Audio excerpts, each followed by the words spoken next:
Being a homesteader can feel lonely and overwhelming when everyone around you relies on grocery stores and modern convenience. But hidden in the heart of America, Amish communities have preserved 25 game-changing homesteading techniques that could transform your self-sufficiency journey. And they're simpler than you'd ever expect. Let's start with one of the most surprising ways to turn waste into garden gold. Use wood ashes for fertilizer. Until I spent time with an Amish community in Pennsylvania, I thought people who put wood ashes in their gardens had completely lost it. Turns out these seemingly worthless remains from your fireplace are actually packed with potassium and calcium, two nutrients that plants absolutely love. In fact, a 5-gallon bucket of hardwood ashes contains roughly the same amount of potassium as a 50-pound bag of commercial fertilizer, making it literally worth its weight in garden gold. The Amish have perfected this technique over generations, carefully collecting ashes from their wood-burning stoves each morning and storing them in metal bins until spring. But there's an art to it. You can't just scatter ashes everywhere and hope for the best. First, you need to understand your soil. They taught me a simple test. Rub some soil between your fingers with water. If it feels gritty, you've got sandy soil. If it's sticky, that's clay. This matters because sandy soil needs more ashes than clay soil. The real magic happens when you sprinkle these ashes around your tomatoes and root vegetables.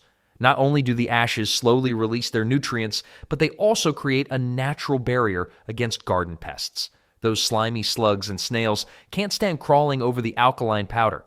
It's like creating a tiny fortress around each plant. Just remember one crucial piece of Amish wisdom shared with me. Timing is everything. Apply ashes in early spring before planting and never use them around acid-loving plants like blueberries or azaleas. Homemade cleaners. Step into any Amish household and you'll find spotless windows, gleaming countertops, and fresh-smelling rooms, all achieved without a single commercial cleaning product.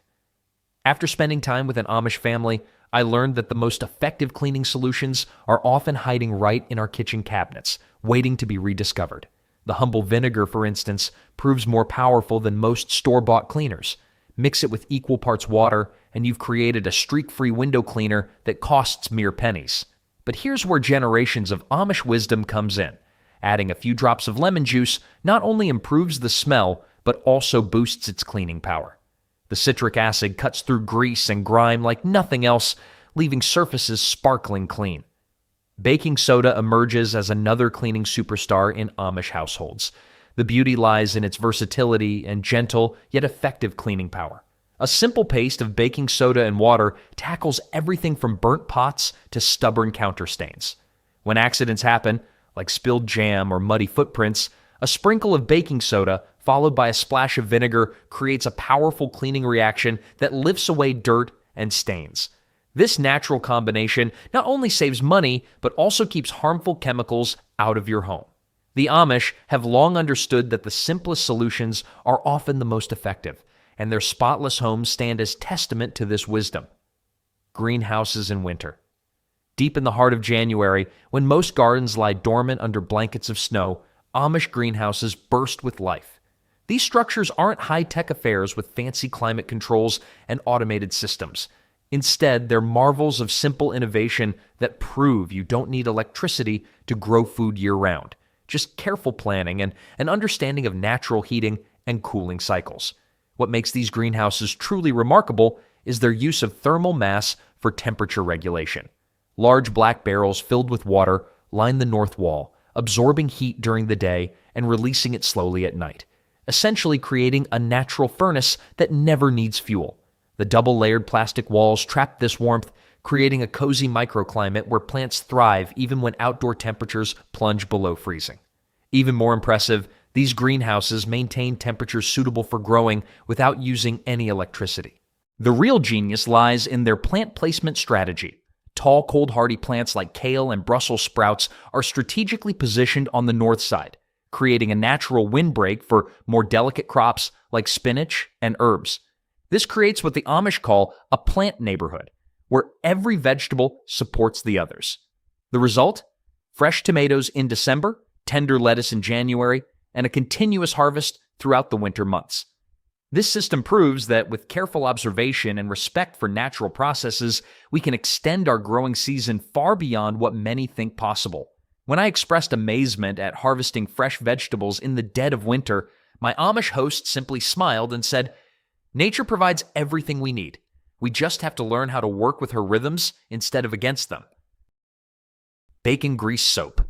Every morning, as most people scrape their leftover bacon grease into the trash, Amish households carefully collect this waste and transform it into something surprisingly luxurious: handmade soap. It's a brilliant example of the waste not, want not philosophy that makes so much sense in today's world of endless consumption and throwaway culture. Creating soap from bacon grease might sound odd at first, but the science behind it is fascinating.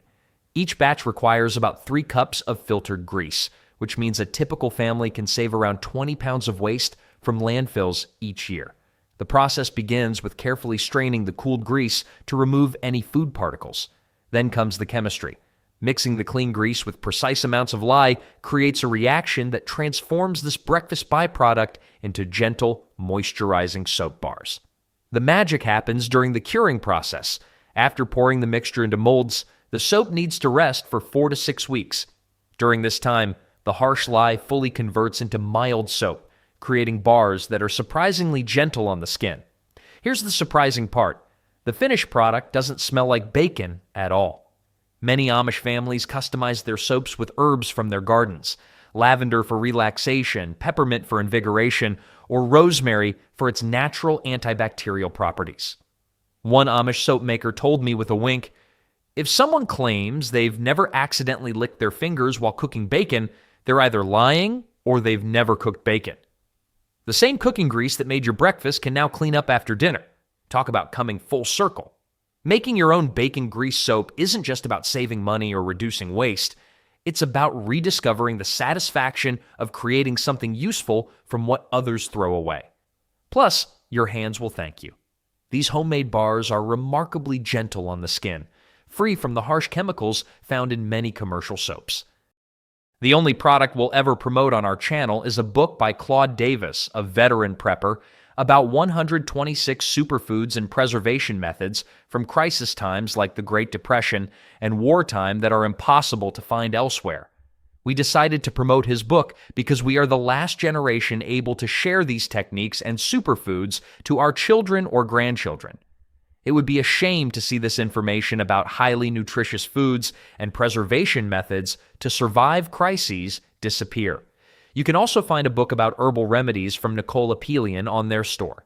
If you're watching this on TV, you can look up our channel, Frugal Solutions, on your phone or tablet and find the books by clicking the link in our channel description or any other video description.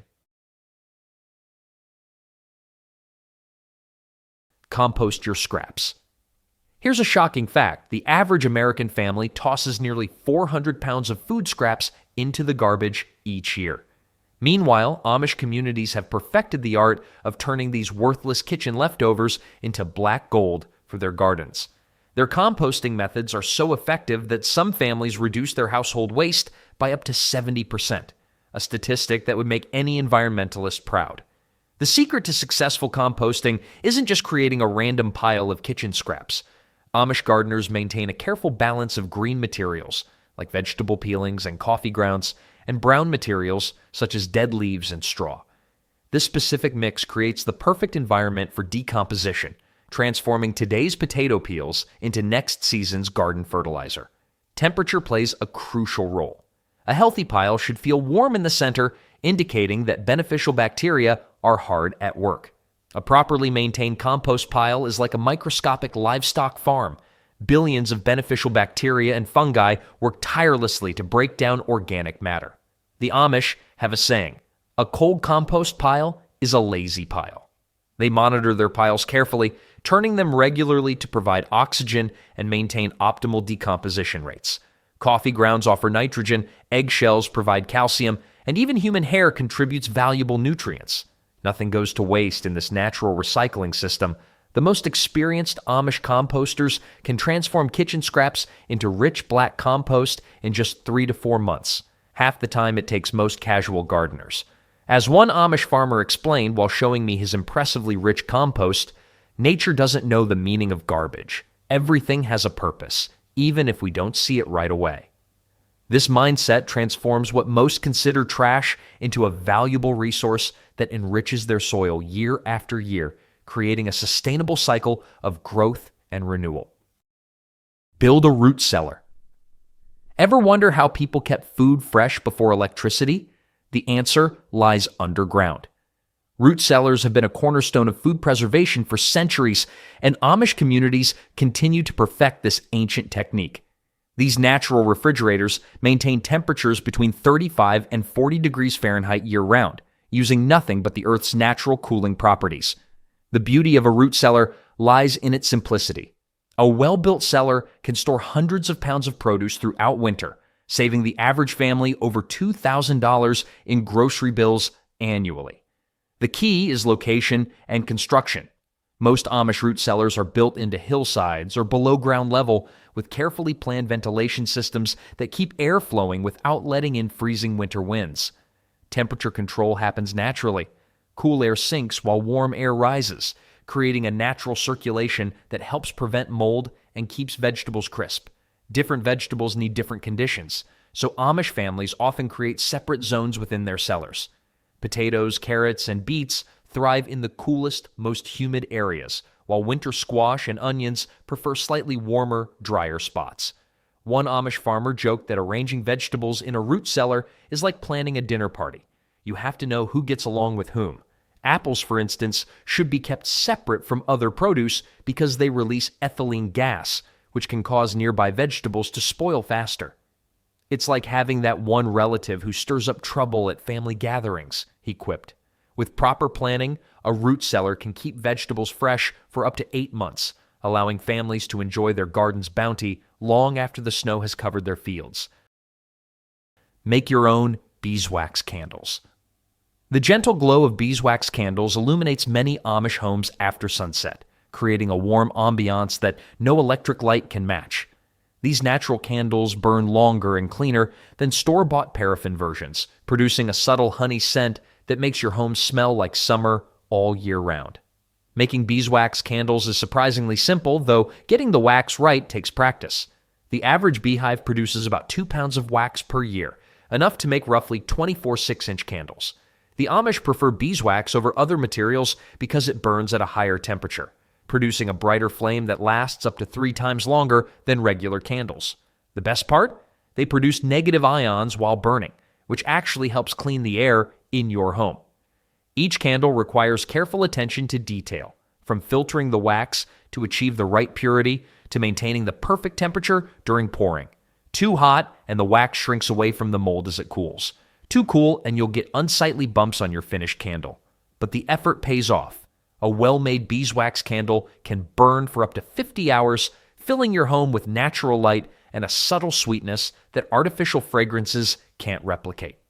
As one Amish candle maker said while teaching me the craft, good things come to those who wait, but better things come to those who make their own light. The process of making these candles connects us to a simpler time when people created their own light sources, and the satisfaction of lighting your first homemade candle is truly incomparable.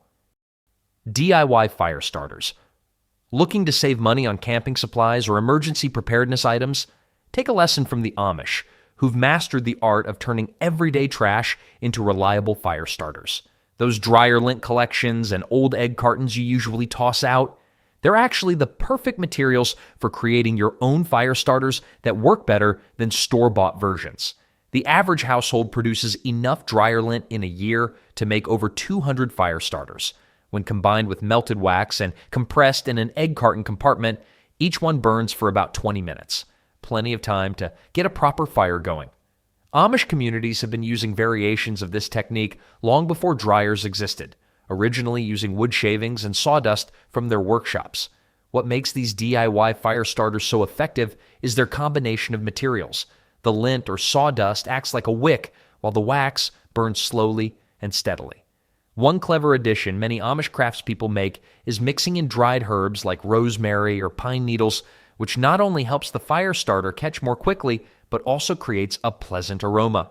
Some even add dried orange peels for an extra burst of fragrant smoke. The construction process is wonderfully simple. Fill each egg carton cup with your lint or sawdust, then carefully pour melted wax over it. Once cooled, cut the cups apart, and you've got individual fire starters ready to go. My Amish neighbor watches me struggle with store-bought fire starters on camping trips and always says, "Why buy what you can make from what you already throw away?" He's got a point. These homemade versions cost practically nothing and work better than anything you'll find in stores. Plus, you're keeping materials out of landfills and putting them to good use. His latest joke is that these fire starters are so effective, they could probably start a fire in the rain, though he doesn't recommend trying that particular experiment. Make your own herbal remedies. Did you know that nearly 40% of modern pharmaceuticals are derived from plants? Long before drugstores dotted every corner, the Amish relied on nature's medicine cabinet to treat common ailments. Their traditional remedies, refined through years of practical experience, often prove remarkably effective for everyday health concerns. In many Amish communities, every garden contains a dedicated medicinal section. Echinacea for immune support, peppermint for digestive issues, and chamomile for sleep are standard plantings. But it's not just about growing the right plants. It's knowing when and how to harvest them for maximum potency. For instance, most herbs should be collected in the morning after the dew has dried, but before the hot sun hits them. This timing ensures the highest concentration of beneficial compounds. Creating effective herbal remedies requires careful attention to detail. Tinctures, which extract plant properties using alcohol, need to steep for specific periods, usually between 2 to 6 weeks. Teas require different preparation methods depending on the plant part used. Flowers steep for shorter periods than roots, while bark often needs to be simmered rather than steeped. Each remedy comes with its own set of protocols that the Amish have documented through practical experience. One particularly interesting aspect is how these remedies are tested and verified. Amish communities share information about what works and what doesn't, creating a practical database of effective treatments. When someone discovers a particularly effective combination, word spreads quickly through the community. As one Amish herbalist explained, "We don't need fancy laboratories to tell us what works. We just need to pay attention and share our experiences." She then shared her favorite remedy for headaches, a tea made from feverfew leaves that she claims works better than any pill she's ever tried. The best part? These remedies often come with minimal side effects compared to their pharmaceutical counterparts. Ferment your own foods.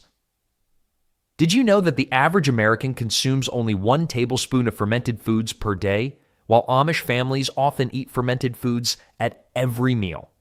This ancient preservation technique isn't just about keeping food longer, it's about creating nutritional powerhouses packed with probiotics that can boost your immune system and improve digestion. The art of fermentation transforms ordinary vegetables into extraordinary superfoods. Take sauerkraut, for example. A single serving contains more beneficial bacteria than an entire bottle of probiotic supplements, and it costs just pennies to make. The process begins with simple cabbage and salt, but the magic happens when beneficial bacteria start their work, converting sugars into lactic acid that preserves the food naturally. Amish kitchens often feature rows of fermenting vegetables in various stages of development. From tangy dill pickles to zesty kimchi, each jar represents a carefully monitored science experiment. The process requires patience. Good sauerkraut takes at least 3 weeks to develop its characteristic tang. But the wait is worth it. Temperature plays a crucial role in fermentation success. The ideal range sits between 65 and 72 degrees Fahrenheit. Too warm, and unwanted bacteria might take over. Too cold, and fermentation slows to a crawl. Amish fermenters often use root cellars or cool pantries to maintain these perfect conditions year-round. They've also developed clever tricks for keeping vegetables submerged beneath the brine, a critical step for preventing mold. Cabbage leaves, grape leaves, or specially carved wooden weights ensure everything stays safely below the surface. My favorite piece of Amish fermentation wisdom? If it smells like something you'd serve to guests, keep it. If it smells like something you'd serve to enemies, throw it out. Build your own wooden furniture. The gentle rhythm of hand planes shaping wood echoes through many Amish workshops, where craftsmen create furniture built to last for generations. In an age where the average piece of store-bought furniture lasts less than 10 years, Amish-made pieces often become family heirlooms, passed down for a century or more. Creating quality furniture starts with understanding wood. Each species has its own personality. Oak stands strong but can be stubborn to work with. Pine cuts easily but requires gentle handling, and maple rewards patience with beautiful grain patterns. Amish woodworkers learn to read the wood like a book, following its grain and respecting its natural tendencies. They know that forcing wood against its grain is like trying to pet a cat backward. You might succeed, but nobody will be happy with the results. Traditional joinery techniques form the backbone of Amish furniture making. Instead of relying on screws or nails, they use dovetails, mortise, and tenon joints, and other time-tested methods that actually grow stronger with age. These joints work with the wood's natural properties, creating pieces that can withstand decades of daily use. One Amish craftsman explained it perfectly. Metal fasteners are like a handshake. They might be strong now, but they'll eventually come loose. Good wood joints are like two trees growing together. They only get stronger with time. The finishing process requires equal care. Rather than hiding the wood's natural beauty under thick layers of paint, Amish furniture makers use natural oils and waxes that protect while enhancing the grain patterns. Each piece tells its own story through knots, grain variations, and natural color changes. Create a rainwater collection system. In an age where the average American household uses over 300 gallons of water per day, Amish communities have perfected the art of water conservation through intelligent rainwater collection systems. A single inch of rain falling on a 1,000-square-foot roof yields over 600 gallons of water, enough to water a garden for weeks or handle household cleaning for days. The brilliance of Amish rainwater collection lies in its elegant simplicity. Using nothing more complex than gravity and basic filtration, these systems capture, clean, and store rainwater for everything from watering gardens to washing clothes. The setup typically starts with clean gutters. The real magic happens in the collection and filtration stages. First, a first flush diverter redirects the initial runoff, which contains most of the roof debris, away from the storage tanks. This simple device ensures only the cleanest water makes it into the storage system. Most Amish systems use a series of mesh filters, becoming progressively finer to remove any remaining particles. The filtered water then flows into storage tanks, usually positioned to maximize gravity flow to where the water will be needed. Storage capacity is crucial. The Amish typically plan for at least 60 days of water usage. Multiple tanks are often interconnected, creating a network that can store thousands of gallons. These tanks are carefully positioned in shaded areas or buried underground to prevent algae growth and freeze damage. The entire system operates without pumps or electricity, proving that sometimes the simplest solutions are the most effective. As another Amish farmer pointed out while showing me his setup, Mother Nature provides all the water pressure we need. She's been in the plumbing business a lot longer than we have. Use natural pest control. The battle between gardeners and pests is as old as agriculture itself, but the Amish have developed sophisticated natural defense strategies that don't rely on harmful chemicals. Studies show that traditional chemical pesticides can remain in soil for up to 25 years, while natural pest control methods leave no toxic residue behind. Creating a pest-resistant garden starts with understanding the complex relationships between plants. Marigolds, for instance, produce a natural compound that repels nematodes and other soil pests. Amish gardeners plant them strategically throughout their gardens, creating beautiful barriers that protect their vegetables. Mint serves a similar purpose, though as one Amish gardener warned with a laugh, plant mint where you want it to stay forever. It's like that relative who comes to visit and never leaves. The Amish approach to pest control extends beyond companion planting. They create habitat for beneficial insects and birds that naturally control pest populations.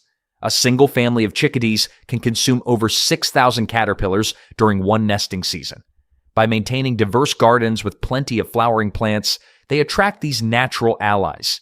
Even the much-maligned wasp becomes a welcome garden helper, as they're voracious predators of many common garden pests. Perhaps the most fascinating aspect is their use of homemade pest deterrent sprays.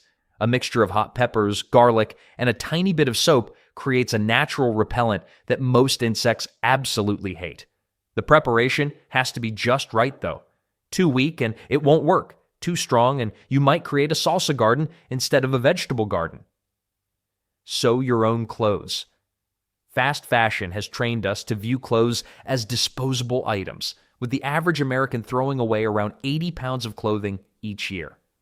Meanwhile, Amish communities continue to create wardrobes that last for decades, saving money and reducing waste through skilled home sewing. Their approach to clothing isn't just about practicality, it's about creating durable, comfortable garments that stand the test of time. Creating your own clothes starts with choosing the right fabric. Natural fibers like cotton, wool, and linen might cost more initially, but they outlast synthetic materials by years. Quality fabric becomes softer and more comfortable with each wash, while maintaining its structural integrity. Many Amish families buy fabric in bulk, carefully storing it in cedar chests to protect against moths and moisture. The secret to long-lasting garments lies in the construction techniques. Double-stitched seams, reinforced stress points, and properly finished edges make the difference between a garment that lasts 6 months and one that lasts 6 years. The standards for quality are clear. If stitches are visible from across the room, they're too large. The inside of a garment should look almost as neat as the outside, since any hidden flaws will eventually affect the garment's durability. Learning to alter and repair clothes is equally important. A simple understanding of how to take in seams, patch holes, and replace buttons can extend a garment's life by years. As one Amish seamstress noted, a patch isn't a flaw. It's a badge of resourcefulness. This practical approach to clothing maintenance reflects a deeper value, viewing each garment as a long-term investment rather than a temporary possession. The result is a wardrobe that grows better with age, saving money while reducing environmental impact. Plant a Three Sisters garden. Centuries before modern agriculture discovered the benefits of companion planting, Native Americans developed the Three Sisters method, a brilliant growing system later adopted by many Amish communities. This technique of planting corn, beans, and squash together creates a natural symbiosis that produces more food with less work than growing these crops separately. Research shows these gardens can produce up to 20% more food per square foot than conventional single-crop plantings. The genius lies in how each plant supports the others. Tall corn stalks provide natural poles for beans to climb, eliminating the need for artificial supports. The beans, in turn, pull nitrogen from the air and convert it into a form that feeds all three plants, nature's own fertilizer factory. Meanwhile, large squash leaves spread across the ground, creating living mulch that suppresses weeds and retains moisture. Their prickly stems also help deter raccoons and other critters who might be tempted by the corn. Timing is crucial for success. The traditional planting sequence has been carefully adapted to different climate patterns. Corn goes in first when the soil has warmed to at least 60 degrees. After the corn sprouts reach about 6 inches, the beans are planted around each stalk. Finally, squash seeds are tucked between the corn mounds once the danger of frost has completely passed. This careful choreography mimics the natural growth patterns that made the original Three Sisters gardens so successful. The harvest from a Three Sisters garden provides a complete nutritional package: corn for carbohydrates, beans for protein, and squash for vitamins and minerals. These crops also store well through winter, especially when properly dried and stored using traditional preservation methods. The enduring success of this companion planting system proves that sometimes ancient agricultural wisdom surpasses modern innovations. Build a smokehouse. The art of smoking meat dates back thousands of years, and modern Amish communities have perfected these techniques into a science. A well-built smokehouse can preserve hundreds of pounds of meat without electricity, using nothing but wood smoke and careful temperature control. The average family with a smokehouse saves over $2,000 annually on meat preservation while enjoying flavors that simply can't be replicated with modern methods. Creating the perfect smokehouse starts with location. The building needs good airflow but protection from strong winds that could disrupt the smoking process. Most smokehouses stand between 8 and 12 feet tall, with a small footprint of about 6 feet square. The height allows smoke to move properly around the meat while cooling slightly before contact, a crucial factor in achieving the perfect flavor and preservation. Temperature control is critical for successful smoking. Cold smoking, which preserves meat for long-term storage, requires temperatures between 70 and 90 degrees Fahrenheit. Hot smoking, used for immediate consumption, needs temperatures between 150 and 200 degrees. As one Amish smokemaster noted, smoking meat is like dancing. Too fast and you'll step on toes, too slow and you'll never finish. The choice of wood dramatically affects the final product. Hickory provides a strong traditional flavor perfect for pork. Applewood gives a sweeter, milder smoke ideal for poultry and fish. Oak offers a middle ground that works well with beef. Greenwood is never used as it creates bitter smoke. The wood must be seasoned for at least 6 months to ensure clean burning, flavorful smoke. Make homemade jam. In a world where the average jar of store-bought jam contains more corn syrup than fruit, traditional Amish jam making preserves the true taste of summer's bounty. A single afternoon of jam making can stock a pantry with enough preserves to last through winter, turning surplus fruit into a valuable resource instead of potential waste. The process begins with selecting perfectly ripe fruit. Overripe fruit can create runny jam, while underripe fruit lacks flavor and natural pectin. For every 4 cups of mashed fruit, most recipes call for about 3 cups of sugar, significantly less than commercial versions that often use equal parts fruit and sweetener. Many Amish families grow their own fruit specifically for preserving, with different varieties ripening throughout the summer months. Proper sterilization proves crucial for safe preservation. Jars must be boiled for at least 10 minutes at sea level, with an additional minute added for every 1,000 feet of elevation. This attention to detail means the difference between jam that lasts for years and jam that spoils within months. The finishing touch comes from listening carefully for each jar's seal to pop as it cools, a satisfying sound that signals a successful preserve. Different fruits require different techniques. Strawberries need a shorter cooking time to maintain their bright flavor. Peaches must be properly peeled to avoid bitter notes. Blackberries should be carefully seeded if you want smooth jam. These subtle variations in technique result in preserves that capture each fruit's distinct character. The reward for this attention to detail? Opening a jar of summer fresh jam on a cold winter morning brings sunshine to even the darkest days. Use a wood cookstove. When winter storms knock out power lines, sending modern homes into cold darkness, Amish kitchens remain warm and busy thanks to their wood cookstoves. These versatile appliances serve multiple purposes: cooking food, heating water, warming the home, and even drying clothes nearby. A single efficient wood cookstove can heat up to 1,000 square feet of living space while using 70% less wood than a traditional fireplace. Mastering a wood cookstove requires understanding heat zones. The surface isn't uniformly hot like an electric range. Instead, it offers different temperature areas perfect for various cooking tasks. The hottest spot sits directly above the firebox, ideal for boiling water or searing meat. The temperature gradually decreases as you move away from this center point, creating natural warming zones for simmering soups or keeping dishes warm. Controlling the heat involves more than just turning a dial. The amount and type of wood, damper settings, and air intake all affect cooking temperature. Hardwoods like oak and maple burn longer and hotter than softwoods like pine. Small split pieces catch fire quickly for fast cooking, while larger logs provide steady heat for slow cooking dishes. As one experienced Amish cook says, "Reading the fire is like reading a recipe. You need to understand the language." The oven section requires its own special techniques. Unlike modern ovens with precise temperature controls, wood cookstove ovens need regular monitoring and adjustment. Many cooks place a cast iron pan of water in the oven while baking to maintain proper humidity levels. The reward for mastering these skills? Bread with perfectly crispy crusts, roasts that practically fall off the bone, and pastries with that indefinable homemade quality that no electric oven can quite replicate. Make homemade laundry detergent. Did you know the average family spends over $300 yearly on laundry detergent? Meanwhile, Amish households create their own effective cleaning solutions for pennies per load. These homemade detergents skip the artificial fragrances and harsh chemicals found in commercial products, yet they clean just as effectively. The basic recipe combines washing soda, borax, and grated bar soap, ingredients that have proven their worth through generations of use. Washing soda, also known as sodium carbonate, breaks down dirt and grease. Borax softens hard water and helps remove stains.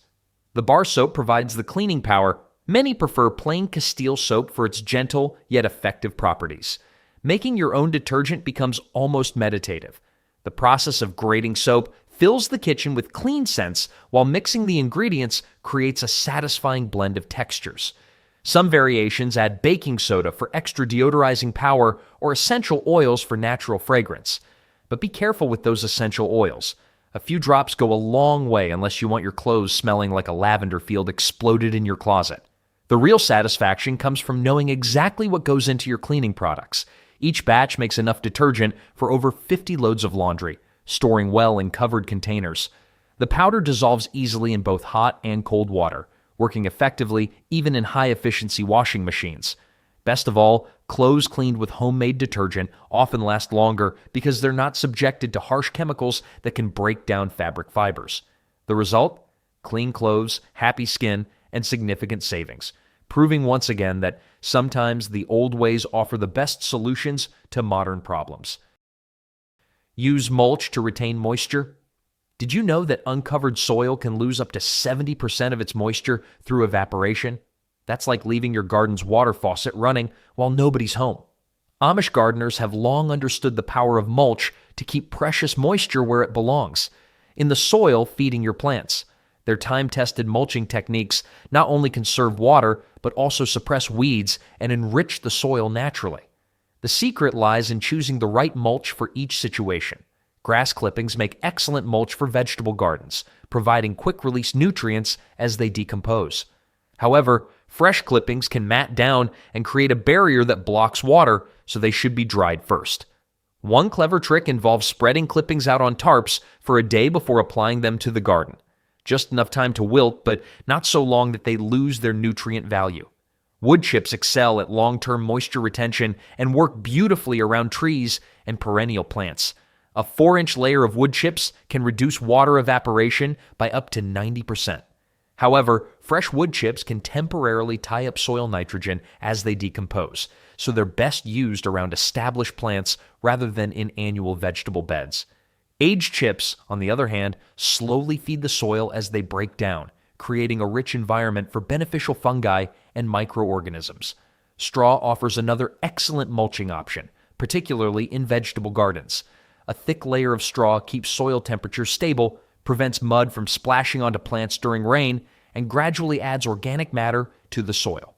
As one Amish farmer likes to point out, good mulch works harder than any gardener. It never takes a break, never complains, and improves with age.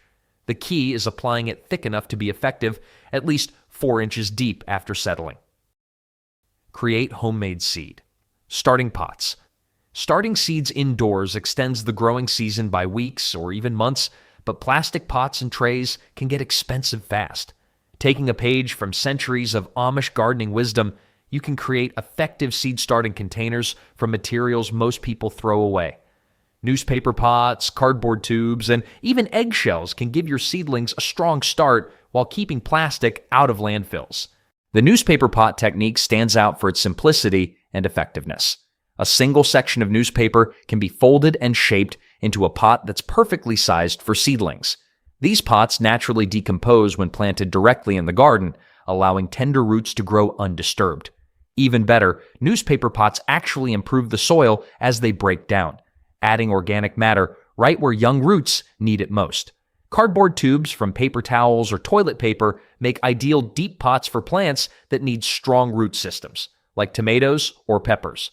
Cut into shorter sections and lined up in a waterproof tray, these tubes provide excellent drainage and air pruning of roots. The cardboard structure holds up long enough for seedlings to develop strong root systems, but breaks down quickly once planted in the garden.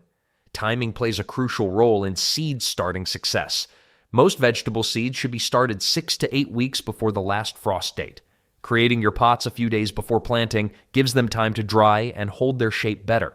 Each type of plant has its own ideal pot size. Too small, and roots become cramped. Too large, and soil can stay wet too long. Natural pots like these also provide gentle reminders about watering. When the sides feel dry, it's time to water. When the seedlings are ready to transplant, the whole pot goes into the ground, eliminating transplant shock and giving young plants the best possible start in life. Make homemade herbal shampoo. Step away from the bottle of commercial shampoo and take a look at its ingredient list. Most contain over 15 artificial chemicals that are hard to pronounce, let alone understand. Drawing from Amish traditions, creating your own herbal shampoo not only saves money, but also nourishes your hair with ingredients straight from nature. Studies show that natural shampoos can significantly reduce scalp irritation and promote healthier hair growth. The foundation of herbal shampoo starts with selecting the right herbs for your hair type. Rosemary stimulates hair growth and adds shine, while chamomile naturally lightens and brightens. Lavender balances oil production, and nettle strengthens hair from root to tip. Growing these herbs ensures the freshest ingredients, but dried versions work just as effectively. Each herb contributes unique properties. Mixing them creates a customized solution for your specific hair needs. The basic process involves making a strong herbal tea or infusion as the base. Boiling water releases the beneficial compounds from the herbs, creating a concentrated liquid full of natural nutrients. After straining, this infusion gets mixed with a gentle natural soap, usually Castile soap, which provides the cleaning action without stripping hair of its natural oils. Adding a small amount of honey helps retain moisture, while apple cider vinegar balances the pH level of your scalp. One experienced Amish herbalist shared a tip about timing. Herbs harvested in the morning contain the highest concentration of beneficial oils. The whole process takes less than an hour, and one batch typically lasts several weeks. Unlike commercial shampoos that create dependency through harsh detergents, natural herbal shampoo helps your scalp regulate its own oil production. Within a few weeks of switching, many people find they need to wash their hair less frequently. Use a washboard for laundry. Before washing machines became household staples, everyone knew the rhythmic scrubbing sound of clothes against a washboard. Today, Amish communities still use this time-tested method, proving that clean clothes don't require electricity or complex machinery. A single washboard can handle thousands of loads over many years, making it one of the most cost-effective cleaning tools available. The technique requires more than just random scrubbing. Starting with the least soiled items and working up to the dirtiest ensures the wash water stays cleaner longer. The ridged surface of the washboard creates agitation that breaks up dirt particles, while the downward motion helps remove them from the fabric. Different strokes work better for different types of stains. A gentle circular motion for delicate items, firm up and down strokes for tough dirt. Water temperature matters significantly. Hot water works best for whites and heavily soiled items, while cool water helps protect colors and delicate fabrics. Many experienced washboard users keep 3 buckets going, one for washing, one for first rinse, and one for final rinse. This system preserves water while ensuring clothes come out thoroughly clean. The mindful rhythm of washboard laundry might take more time than tossing clothes in a machine, but many find it meditative. The real advantage comes in clothing longevity. Machine washing can be rough on clothes, with agitators and spin cycles creating wear and tear. Hand washing with a washboard allows for gentler treatment, particularly for delicate items. Each piece receives individual attention, making it easier to spot and address problems before they become major issues. Plus, there's something satisfying about knowing exactly how clean your clothes are because you did the work yourself. Reuse old clothes. The fashion industry generates over 92 million tons of waste each year, but Amish communities demonstrate how old clothes can find new life in countless creative ways. Instead of contributing to landfills, worn-out garments transform into practical items that serve new purposes around the home and farm. This resourceful approach not only saves money, but also reduces environmental impact. Old denim proves particularly versatile. The sturdy fabric from worn-out jeans becomes excellent material for work aprons, tool belts, and protective gear. The thicker areas around seams work perfectly for reinforcing new items, while larger sections can be pieced together for durable quilts. Even the smallest scraps find purpose as patches for repairing other work clothes or creating sturdy cleaning rags. Cotton clothing too worn for repair enters a new life cycle as cleaning supplies. T-shirts and dress shirts make excellent dust cloths, while old flannel becomes perfect for polishing wood or cleaning windows. The secret lies in the material's natural fibers, which clean more effectively than synthetic alternatives. These homemade cleaning cloths actually improve with use, becoming softer and more absorbent over time. The most creative transformations happen in the quilting realm. Favorite old clothes become memory quilts, preserving stories and history in every patch. One clever adaptation involves turning men's dress shirts into children's clothing. The high-quality fabric often has plenty of life left, just in a different form. Even buttons get saved and sorted for future projects, proving that almost nothing needs to go to waste. Create your own DIY pesticides. Garden pests can destroy up to 50% of crops without intervention, but harsh chemical pesticides often cause more problems than they solve. Drawing from generations of Amish farming wisdom, natural pest deterrents offer effective protection while preserving beneficial insects and soil health. These homemade solutions cost just pennies compared to commercial products and leave no harmful residues on food crops. The foundation of most natural pesticides starts with powerful plants like garlic, hot peppers, and neem. A basic spray combining crushed garlic cloves and hot peppers in water creates a potent deterrent that most insects absolutely hate. The natural compounds in these plants disrupt pest feeding and breeding cycles without harming beneficial insects like bees and butterflies.